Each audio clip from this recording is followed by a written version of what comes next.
자, 집합의 부분집합의 개수를 구해볼게요.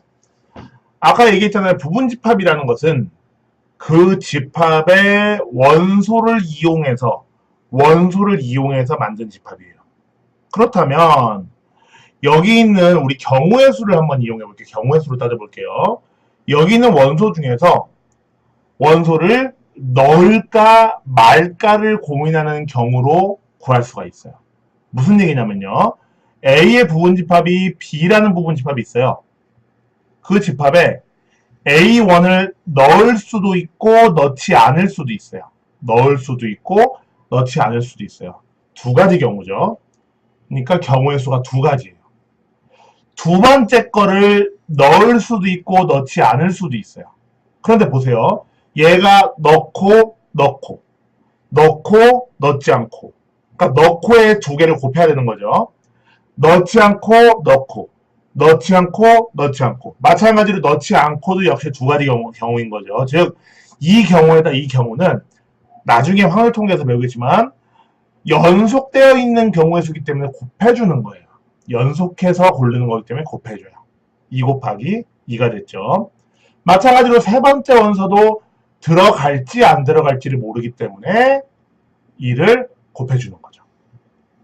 그렇게 해서 n번째 원소까지 2를 곱해주게 되는데, 그렇다면 첫 번째 경우부터 n번째 경우까지 n개의 2를 곱해줬으므로 2의 n승이 되는 거겠죠.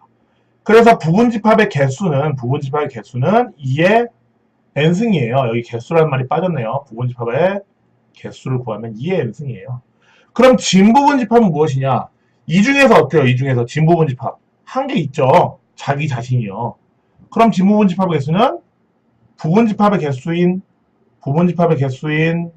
2의 n승에서 1을 빼주면 되는 거겠죠. 그렇죠?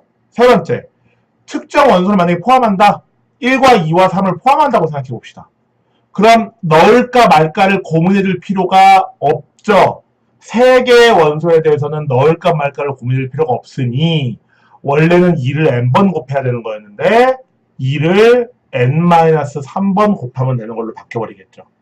만약에 포함했다면. 포함하지 않는다면도 마찬가지예요. 우리가 이렇게 2를 곱해주는 이유는 넣을까 말까를 고민해 주는 건데 넣을지 말지가 이미 정해져 있어요. 그럼 고민할 필요가 없잖아요. 만약에 A1과 A2를 넣을지 말지 고민을 한다. 넣을지 말지 고민한다.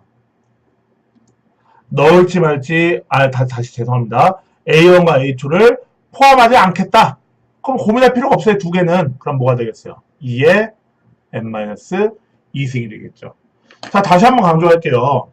우리가 부분집합의 개수가 2의 거듭제곱으로 나오는 이유는 각각의 원소를 넣을지 말지를 고민하기 때문이에요. 넣을지 말지를. 그쵸? 그런데 넣을지 말지 고민하기 때문에 2의 원소의 개수의 거듭제곱이지만 만약에 진부분집합을 구하라고 한다면 그 중에서 자기 자신을 한 개 빼주면 되는 거고요. 특정 원소를 포함하냐 포함하지 않느냐가 정해져 있다면 그 특정 원소의 개수만큼은 고민할 필요가 없기 때문에 개수만큼을 거듭제곱해서 빼주는 거예요. 이를테면 예를 들어 볼까요?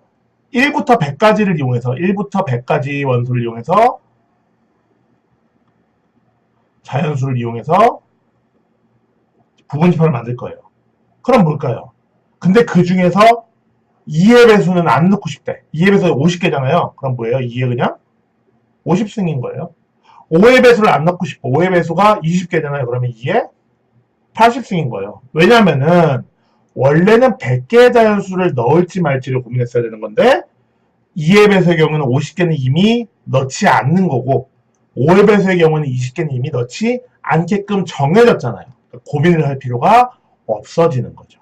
이해되나요? 자, 다음으로